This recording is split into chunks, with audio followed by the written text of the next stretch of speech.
오늘은 이 한 몸이 될지니라 라는 제목으로 좀 말씀을 전하는데요. 제가 말씀을 전하면서 이 부부에 관한 좀 유머를 가지고 좀 시작을 할까 하는데 이게 지금 이게 지금 유머할 상황이 아니거든요. 그래서 제가 이걸 고민을 많이 했습니다. 이걸 준비를 해놓고 이거를 해야 되나 안 하고 지나가야 되나. 그런데 여러분들이 웃을 일이 없잖아요. 그래서 제가 조금 시작하면서 좀 우스운 이야기로 설교를 좀 시작할까 합니다. 여러분 조금 긴장을 내려놓으시고 오늘 말씀이 우리 자녀들에게 또 부모님들에게 또 가정을 꾸리고 나가는 이 가정생활하는 저희들 세대에 꼭 필요한 말씀이거든요. 그래서 여러분 주시는 말씀에 좀 은혜를 받았으면 좋겠습니다. 부부에 관한 유머가 있어요. 나이별로 여자에게 남자들이 맞는 시리즈가 있습니다. 얻어맞는 시리즈가 있어요. 좀 웃기면 좀 웃어주셔야 됩니다. 20대는 다른 여자 쳐다봤다고 남자들이 맞는답니다. 여러분 20대 기억하세요. 30대는 이건 뭐 좀 비신앙적인 이야기지만 술 먹고 늦게 들어오면 요즘은 남자들이 여자에게 얻어맞는다고 그래요. 40대는 제가 40대입니다. 여자가 드라마 보는데 허락 없이 남자가 마음대로 TV 채널을 돌리면 40대는 얻어맞는다고 그래요. 제가 이거 공감 많이 했습니다. 50대는 하장하고 있는데 여성이 하장하고 있는데 어디 가냐고 물어보면 50대는 얻어맞는데요. 자, 60대는 외출하는데 남편이 따라가겠다고 나서면 얻어맞는답니다. 70대는 어렵게 밥상을 차렸는데 반찬 투정하면 그때는 얻어맞는 거예요. 네, 70대 계시죠? 자, 80대가 더 기가 막힙니다. 아침에 눈을 떴는데 아직 살아있다고 얻어맞는데요. 네. 한 가지 더 할까요? 남자별, 나이별 남자가 이혼당하는 시리즈예요. 20대는 재미없으면 이혼당한답니다. 남자가. 그리고 30대는 지금 집에 들어가니까 밥 차려놔 그러면 이혼당한대요. 알아서 밥 먹어야 되는데 밥 차려달라고 그러면 이혼당한답니다. 40대는 외출하고 온 부인을 어디 다녀왔냐고 꼬치꼬치 캐묻게 되면 이혼당한대요. 네, 40대 주의하시죠. 자, 50대는 여자가 나가는데 따라 나서면, 그러니까 강아지처럼 쫄쫄쫄 따라 나서면 그때는 이혼당하는 거예요. 자, 60대는 더 기가 막힙니다. 살만 닿아도 이혼당한답니다. 네. 70대는 더 기가 막혀요. 눈만 마주쳐도 이혼당한대요. 이유가 뭔지 아십니까? 살아있다는 이유 때문에. 그러니까 70대 되면 눈 마주치지 마시고 조용조용하게 그렇게 사셔야 됩니다. 제가 유머를 하면서 조금 씁쓸함을 감출 수가 없습니다. 제가 남성이다 보니까 앞으로 50대, 60대, 70대가 사실은 좀 두려워집니다. 과거에는요, 모든 전자제품이 여성들을 위해서 만들어졌다라고 생각을 했어요. 그래서 제가 이제 비싼 전자제품 살 때마다 불만이 많았습니다. 왜 이걸 꼭 사야 되느냐라는 불만이 많았어요. 그런데 요즘은 제가 생각이 좀 바뀌었습니다. 모든 전자제품이 남성을 위해서 만들어졌구나. 얼마나 제가 감사한지 모릅니다. 네, 여러분. 이게 전자제품이 과거에는요, 얼마 전까지만 해도 여성을 위해서 만들어졌다라고 생각했는데, 이게 가만히 보니까 저를 위해서 만들었더라고요, 하나님. 너무나 감사해요. 여러분, 그만큼 결혼에 대한 문화가 바뀌었다는 증거입니다. 아직도 제가 조금 불안한 게 있어요. 우리 교회 남성 성도들 가운데 아직까지도 과거에 머물러 있는 남성들이 있어요. 그래서 제가 그래요. 저 가정은 좀 괜찮을까? 그런 불안한 남성들이 있습니다. 여러분, 앞서서 말씀드렸지만 이혼당하지 않으려면 현실로 빨리 돌아오셔야 돼요. 우리 성도들. 여러분, 여러분들이 이혼하면 목사가 제일 힘들잖아요. 기도해 줘야 되고 그 문제 같이 안고 함께 가야 되니까. 그러니까 여러분, 우리 남성들 여러분 행복한 가정 꾸미기 위해서는 빨리 현실로 돌아오시기를 간절히 바랍니다. 결혼에 의해서 사람의 인생이 좌우되는 경우가 참 많아요. 여러분, 좋은 부모와 좋은 인품 또 능력을 잘 갖추고도 한순간에 결혼을 잘못 선택해서 인생을 망치는 경우들을 우리가 종종 보게 되잖아요. 이것은 여성뿐만 아닙니다. 남성도 마찬가지예요. 그래서 결혼은 아무리 강조해도 지나치지 않습니다. 늘 우리는 이 결혼이 세상의 가치와 문화에 의해서 좌우되는 경우들이 참 많아요.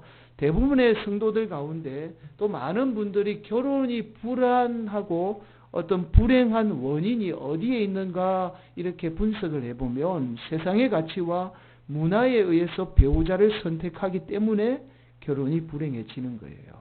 자, 바른 신앙의 기준에서 배우자를 선택하게 되면 절대로 불행하지 않습니다. 오히려 결혼 전에 인생이 불행했다라면 결혼하고 나서 더 행복한 삶을 사는 경우들이 훨씬 많아요.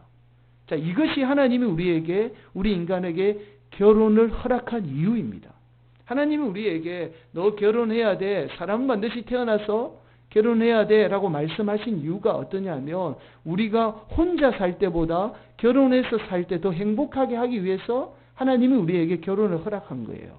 그런데 대부분 다들 그러잖아요. 어이구 내가 도끼로 내 발등 찍었지. 그러면서 여러분 어떻게 한탄하시는 분 많으시죠. 자, 오늘 말씀이 우리가 어떻게 하면 행복한 결혼 생활을 할 수 있을까에 대한 아주 중요한 말씀을 예수님이 우리에게 하고 계세요. 오늘 말씀이 결혼을 한 부부뿐만 아니라 결혼을 앞둔 우리 자녀들 그리고 부모님들도 마찬가지입니다. 꼭 필요한 말씀이에요. 오늘 말씀을 통해서 가정이 회복되는 놀라운 은혜의 역사가 임하기를 예수님의 이름으로 간절히 축원을 드립니다. 또 부모님은 여러분들의 자녀들의 가정이 혹시 어려운 가정이 있다라면 말씀을 통해서 회복되시기를 예수님의 이름으로 간절히 축원을 드립니다. 오늘 우리 함께 드리는 교회학교 친구들은요. 앞으로 행복한 가정 꾸릴 줄 믿습니다. 말씀대로 오늘 말씀 잘 기억하셔서 우리 친구들 말씀대로 그렇게 선택하고 배우자 선택하고 결혼 생활하면 하나님 반드시 여러분에게 행복한 가정 주실 줄 믿습니다. 그런 복된 가정들 되시기를 예수님의 이름으로 간절히 축원을 드리겠습니다. 여러분 오늘 본문 1절에 이렇게 말씀해요. 예수께서 거기서 떠나 유대 지경과 요단강 건너편으로 가시니 무리가 다시 모여들거늘 예수께서 다시 전례대로 가르치시더니 여러분 예수님이 유대 지경과 요단강 건너편으로 갔다라고 말씀하죠. 이 건너편이 어디냐면 베레아 지역을 말합니다. 앞에 사진 보시면 빨간 화살표 있죠. 자, 이 베레아 지역은 당시 헤롯 안티파스가 다스렸던 지역이죠. 이 베레아 지역을 예수님이 지금 가신 거예요.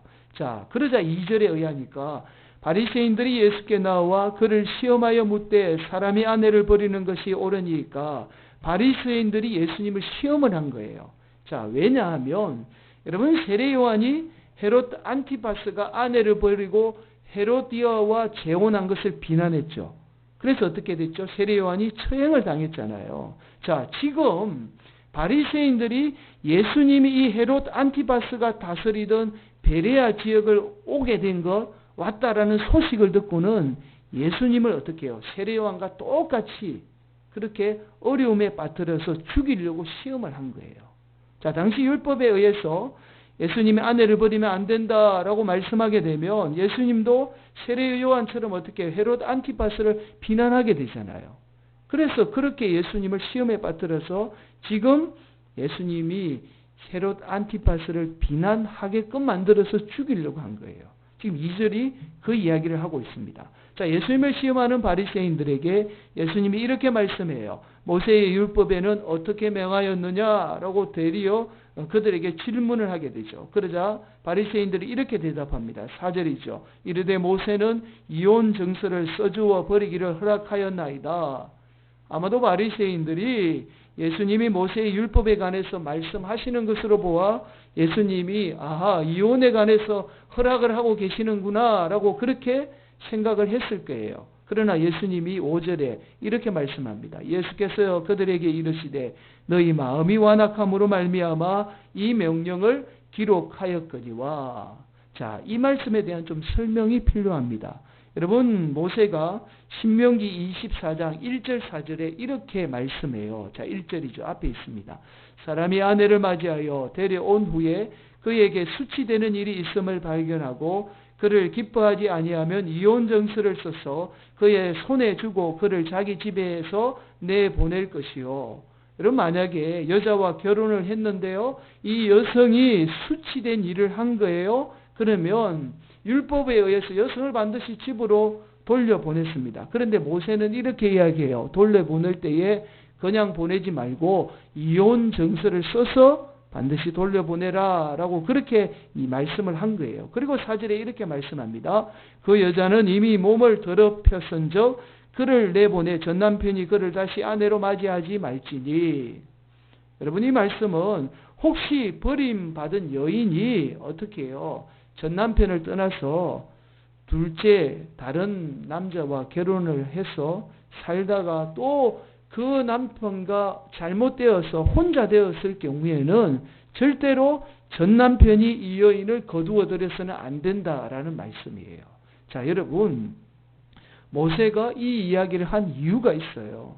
이유가 두 가지가 있습니다. 첫 번째는 이 이혼당한 여성을 법적으로 보호하기 위해서 이혼 정서를 쓰게 했습니다.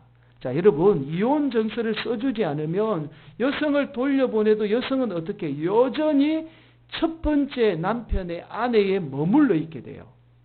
무슨 말씀인지 아시겠죠? 그래서 이 여성이 재혼도 하지 못하고 혹시 재혼을 해도 행복하게 살면은 첫 번째 남편이 야, 법적으로 내 아내니까 너 행복할 수 없어 라고 그 행복한 여인의 결혼 생활을 방해할 수가 있었던 거예요. 그래서 이 첫 번째 남편이 더 이상 이 여성을 괴롭히지 못하도록 법적으로 보호하기 위해서 반드시 이혼 정서를 쓰게 한 겁니다.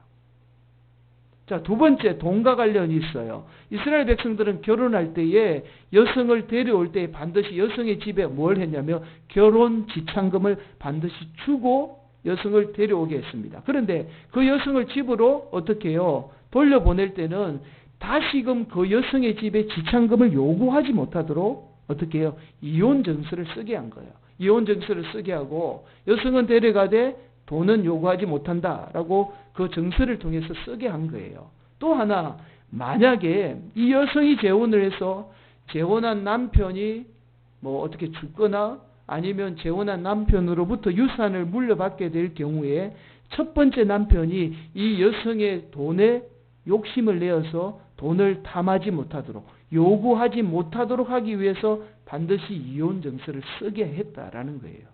이해가 되시죠? 어떤 이혼을 허락한 게 아니라는 거예요. 자, 그래서 오늘 본문 5절에 의하면 예수님이 이렇게 말씀해요. 마음이 완악함으로 말미암아 이 명령을 기록하였다라고 말씀하고 계신 거예요.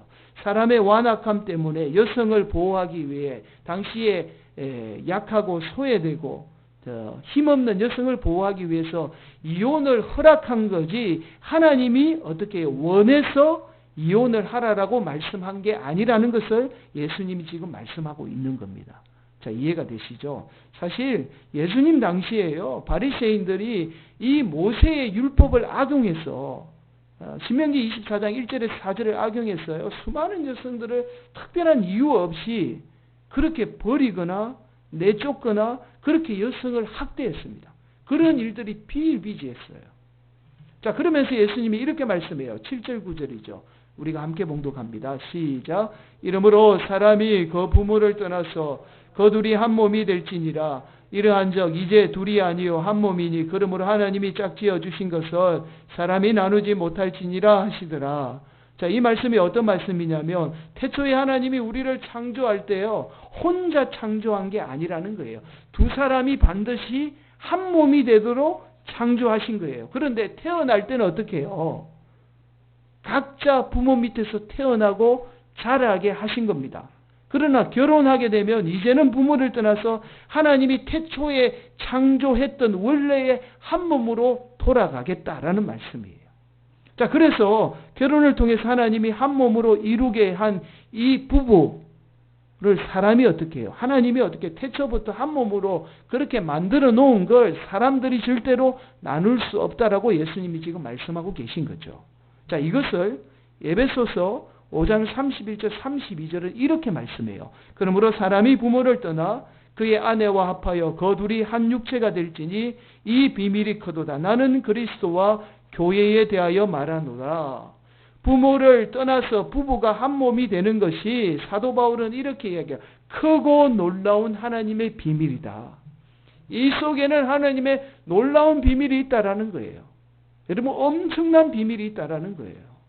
자, 여러분, 하나님이 부모를 떠나서 결혼을 통해서 한 몸이 되는 것이 크고 놀라운 하나님의 비밀이라고 말씀하신 이유가 있어요. 그 말씀이 오늘 본문 9절에 나옵니다. 여러분, 9절 한 번 더 반복해서 봉독합니다. 시작. 그러므로 하나님이 짝지어 주신 것을 사람이 나누어지 못할지니라 하시더라. 여기에서 짝지어 주다라는 단어가 엄청나게 중요한 단어예요.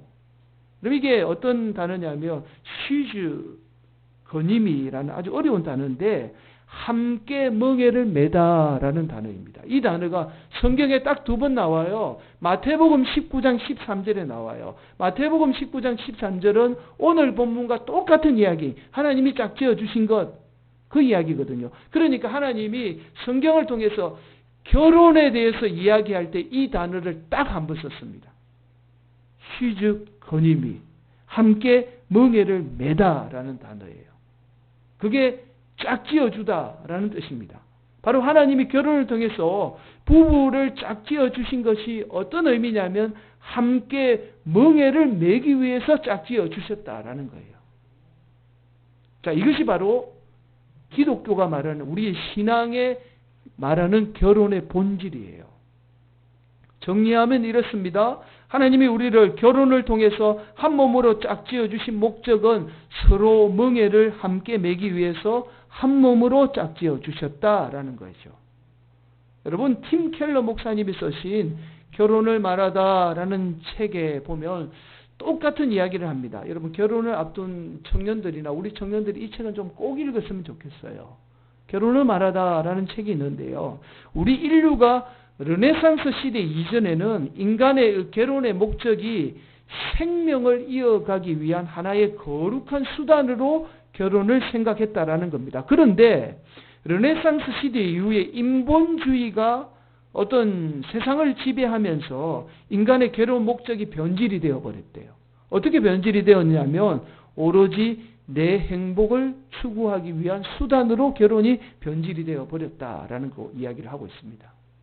자, 이 책에서 이런 이야기예요. 결혼이 자신의 행복을 위한 수단이 되면 결혼은 자기 중심적으로 변질이 되고 결국 배우자에게 상처를 주게 되어 그의 결혼 생활은 불행하게 된다라고 이야기하고 있습니다. 여러분, 그래서 결혼이 자신의 행복을 위한 수단이 되어서는 안 된다라고 이야기를 해요. 여러분, 예수님이 바로 오늘 말씀을 통해서 하시는 말씀과 똑같은 말씀을 하고 있습니다. 결혼은요, 배우자의 멍에를 함께 매는 거예요. 그게 결혼입니다. 그 멍에를 함께 매음으로 통하여서 함께 행복해지는 게 결혼이에요. 내가 행복해지려고 결혼하는 게 아니라는 겁니다. 그래서 사도 바울은 앞서서 살펴본 에베소서에서 이렇게 말씀하고 있어요. 에베소서 5장 24절 25절 말씀인데요. 그러므로 교회가 그리스도에게 하듯 아내들도 범사에 자기 남편에게 복종할지니라. 남편들아, 아내 사랑하기를 그리스도께서 교회를 사랑하시고 그 교회를 위하여 자신을 주심같이 하라. 여러분, 마치 부부의 관계를 교회에 비유하고 있어요. 25절에 그리스도께서 교회를 사랑하시고 교회를 위하여 자신을 주심같이 하라라고 말씀하고 있는 거예요. 무슨 말씀이죠? 예수님이 교회인 저와 여러분을 위해서 십자가의 멍에를 지셨죠. 그 십자가의 멍에의 지심으로 말미암아 저와 여러분이 진정한 행복을 누리게 된 거예요. 여러분, 마찬가지입니다. 결혼 생활도 부부가 서로의 멍에를 함께 맬 때에 그 부부를 통해서 진정한 행복을 누리게 된다라는 말씀입니다. 이것이 하나님의 창조 원리예요. 서로 멍에를 맬 때에 행복할 수 있도록 하나님 우리를 창조하셨다라는 거예요. 자, 여러분, 우리가 상대방의 멍에를 맬 때에요, 우리는 자기 중심적인 사고에서 벗어날 수 있습니다. 사실은 결혼이 불행한 요인이 뭐냐면 자기 중심적으로 생각하거든요. 상대방의 입장에서 생각을 못하면 거기에서부터 불행이 시작이 되는 거거든요. 자, 이것은 교회의 핵심 가치이기도 합니다. 여러분, 우리가 신앙생활이 교회에서 내가 왜 교회에서 기쁨이 없을까? 그건 뭐냐면 여러분이 교회 안에서 자기 중심적으로 어떻게 해요? 신앙생활하고 있다는 증거예요. 그런데 반면에 우리가 교회를 위해서 함께 십자가 지고 함께 나아가면 맨 먼저 우리의 생각이 바뀌어요. 자기 중심적인 생각에서 탈피하게 됩니다. 그러면 그때부터 우리 주님이 주신 이 교회를 통해서 우리가 어떻게 행복을 누리게 돼요. 여러분 결혼생활도 마찬가지예요. 내가 배우자의 멍에를 매게 되면요. 우리는 자기 중심적인 생각에서 벗어나게 되고 그때부터 그 결혼생활은 행복해지는 거예요. 그래서 우리 주님이 오늘 본문에 말씀하고 있는 거예요. 서로 멍에를 매야 된다 라고 말씀하고 계신 거예요. 여러분 좀 어려운 이야기를 좀 하겠습니다. 키에르 케고르라는 철학자가 있어요. 이건 뭐 아주 유명한 철학자죠. 실존주의 철학자예요. 이분이 하나님을 믿지는 않아요. 그런데 아주 중요한 이야기를 합니다. 어떤 이야기냐면 인간은 실존하는데 세 단계로 존재를 하고 있대요. 인간이 존재하는 사람들을 이렇게 보면 세 단계로 존재한답니다. 첫 번째 단계가 감성적, 심미적 단계로 존재를 한다라는 거예요. 감정에만 이끌려 눈에 보이는 것에만 의존해서 사는 사람을 말하는 거예요. 그래서 이런 사람들은 어떻게 주변의 환경에 엄청난 영향을 받고 사는 거예요. 조그만 환경이 안 좋으면 자기 감정에 의해서 막 그렇게 사는 사람을 첫 번째 단계의 사람이라고 이야기합니다. 두 번째 단계가 이성적인 단계, 윤리적인 단계라고 이야기해요. 자기의 이성과 세상의 윤리적인 기준에 의해서 사는 사람을 말합니다. 성경은 이것을 흔히 율법주의라고 그래요. 법에 의해서 사는 사람을 이야기하는 거죠. 어떤 윤리적인 기준을 벗어나서 생각을 하지 못하는 사람을 말하는 거예요. 자, 그리고 마지막 세 번째 단계를 신앙적인 단계 이렇게 이야기해요. 여러분 하나님이 독생자 예수 그리스도를 우리를 위해서 주신 것은 어떤 감정적이거나 어떤 세상의 윤리적인 것으로 생각이 안 되는 거예요. 오로지 신앙적인 단계로 생각이 되잖아요. 신앙적인 단계로만 어떻게 해요? 해석할 수 있는 거예요. 그래서 이 키에르 케고르는 이렇게 이야기합니다. 인간이 추구해야 될 최고의 단계는 바로 마지막 단계인 신앙의 단계다라고 그렇게 이야기를 해요. 여러분 보통 우리가 결혼을 할 때에 배우자를 선택하는 문제에 있어서 대부분의 사람들이 첫 번째 단계 아니면 두 번째 단계에서 선택을 한다라는 거예요. 감성적이고 심미적인 오로지 눈에 보이는 자신의 행복을 위해서 선택을 하거나 아니면 두 번째 단계 세상의 기준에 의해서 선택을 하게 된다라는 겁니다. 그러나 이러한 선택이 인간의 행복한 삶을 추구하는 데 있어서 영향을 미치지만 중요한 것은요. 이러한 단계가 심각한 문제를 낳게 된다라고 이야기를 해요. 다른 예를 들어서 감성적, 심미적 단계에서 배우자를 선택하게 되면요. 환경의 지배를 받게 돼요. 그래서 아내가 매끄러운 피부와 화사한 미모를 잃어버리게 되고 또 남편이 배가 젊은 식스팩이 있다가 이게 나이가 들면서 배가 나오게 되면요. 감성적, 심미적 단계의 사람은요. 더 예쁘고 근사한 상대를 찾아 헤매게 된다라는 거예요. 두 번째 단계도 마찬가지예요. 결국 마지막 단계인 신앙적인 단계로 보아야 한다라고 이야기합니다. 그것이 바로 오늘 본문이 말씀하는 상대방의 멍에를 매는 단계예요. 그러면 결혼 생활은 불행하지 않고 오히려 혼자 있을 때보다 더 행복한 삶을 살게 된다라는 말씀이죠. 그래서 창세기 2장 18절에 보면 배우자를 돕는 배필 이렇게 이야기해요. 이 돕는 배필이라는 말이 에젤이라는 단어인데 이게 단순히 돕는다는 뜻이 아니에요. 이 에젤 속에는 아주 깊은 의미가 있습니다. 어떤 의미가 있냐면 우리가 전쟁터에 나가요. 그런데 전쟁터에서 거의 전쟁에 져서 죽을 위기에 모면해 있을 때, 위기에 닥쳐 있을 때에 어떻게 해요? 갑자기 결정적인 어디에서 지원군이 나타나서 그 전쟁 완전히 패한 전쟁에서 전쟁의 상황이 급변해서 승리하게 될 때가 있잖아요. 이때에 지원군을 나타내는 단어가 에젤이라는 단어입니다. 아주 의미 있는 단어예요. 그러니까 우리 배우자를 하나님이 한 몸으로 창조하시고 원래 하나님이 우리를 창조하신 목적이 어떻게 우리 인생의 전쟁터에서 승리하기 위해서 배우자를 어떻게 해요? 한 몸으로 그렇게 창조하셨다라는 거예요. 그리고는 만나게 하신 거예요. 그리고는 그 배우자 우리가 함께 부족한 거 많잖아요. 그 배우자 부족한 거 우리가 함께 멍에 매면 우리 인생의 전쟁터에서 우리는 어떻게 된다고요? 승리하게 된다라는 거예요. 이게 배우자입니다. 그래서 우리 배우자가 너무 소중한 거예요. 사랑하는 성도 여러분, 저와 여러분이요, 오늘 본문의 말씀처럼 마음이 완악해서 여전히 세상의 기준으로 결혼을 바라본다거나 아니면 감성적인 단계에서 바라보고 선택하게 되면요, 그러면 여러분의 결혼 생활, 또 여러분의 자녀도 그런 관점에서 결혼을 바라보게 되면 여러분의 자녀뿐만 아니라 우리 청년들, 이제 결혼을 앞둔 청년들, 그 결혼 생활은 불행할 수밖에 없다라고 이야기를 하고 있는 거죠. 여러분, 좀 부족해도 내가 저 사람 부족함 채워준다, 내가 저 사람 멍에 함께 맨다라는 생각으로 결혼을 하고 또 결혼 생활을 하게 되면 반드시 여러분 결혼 생활은 행복한 결혼 생활이 될 수밖에 없습니다. 하나님 그렇게 창조하신 거예요.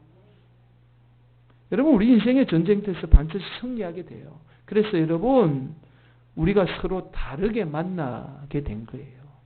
여러분, 서로를 돕기 위해서, 약한 부분 매개하기 위해서 다르게 만나게 하신 겁니다.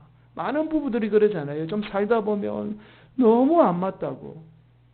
왜 이리 안 맞는지 모르겠다고.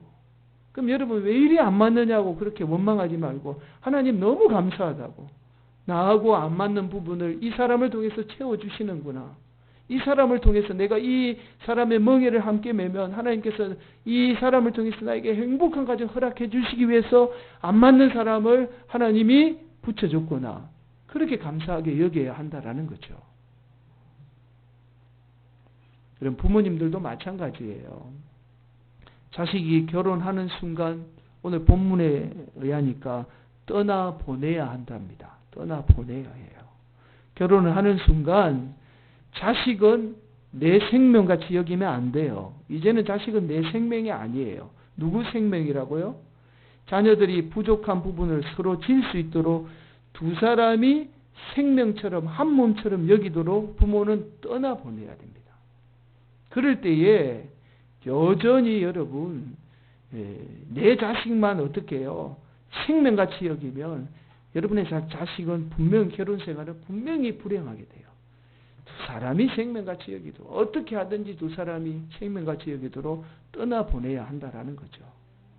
사랑하는 성도 여러분, 이제 말씀을 좀 정리하려고 해요. 여러분, 우리 자녀들 두 가지만 반드시 기억해야 됩니다. 결혼은 내가 행복하기 위해서 하는 것이 아니다. 서로의 부족한 것을 매기 위해서, 그 명예를 메워주기 위해서 결혼을 하는 거다. 그 부족한 것을 메워주면 반드시 여러분 인생은 하나님이 어떻게 창조했다고요? 행복하게 하기 위해 창조하셨다. 배우자를 위해서 그렇게 하나님이 행복하게 하신다. 그래서 조금 다르고 부족해도 반드시 그 사람 멍에를 내가 메야 된다. 이것이 하나님의 창조 원리다. 우리 자녀들 배우자를 선택할 때 세상의 관점, 세상의 기준, 눈에 보이는 심미적인 단계에서 절대로 선택해서는 안 된다. 저 사람이 부족해 보이면 내가 저 사람 멍에를 맬 수 있겠다라는 그 사람을 선택해야 돼요. 제가 이 이야기는 사실은 원고에 없는 이야기인데 제가 이 설교 준비를 하면서 저의 아내의 이야기가 떠올랐어요. 제 아내가 저를 선택할 때에 저는 제가 굉장히 멋있는 줄 알았는데 제 아내가 제가 언제 한번 간증했잖아요. 제 아내가 그러더라고요. 당신이 왜 나를 선택했나요? 라고 물어봤더니 너무 불쌍해가지고 너무 시커멓고 피피 마르고 너무 가진 것 없고 불쌍해서 내가 이 사람 십자가 지는 심정으로 선택하지 않으면 누구 하나 이 사람 거들떠보지도 않을 것 같아서 자기가 예수님의 마음으로 저를 선택했다고 그렇게 고백하더라고요. 그래서 저는 사실은 그런 관점으로 선택을 못했거든요. 제 아내의 믿음이 좋았던 것 같아요. 근데 제가 지금껏 행복하게 살아오는 것은 보니까 저 안에 믿음의 선택이 있었던 것 같아요. 예, 제가 제 아내 자랑해서 좀 그렇지만 여러분 그렇습니다. 아마 살아가다 보면 배우자의 부족한 부분이 많이 보일 거예요. 그러나 여러분 반드시 하나님이 우리를 어떻게 창조했다고요? 행복하게 하기 위해서. 그러면 그 배우자 부족한 거 내가 멍에 맨다. 내 발등 내가 찍었다 그렇게 소리하지 마시고 이 멍에 내가 반드시 맨다. 그렇게 메고 함께 가면 그 가정은 하나님이 반드시 행복하도록 창조하셨습니다. 그렇게 행복한 가정 되시기를, 또 우리 성도들의 자녀의 가정이 그렇게 회복되시기를 예수님의 이름으로 간절히 축원을 드립니다.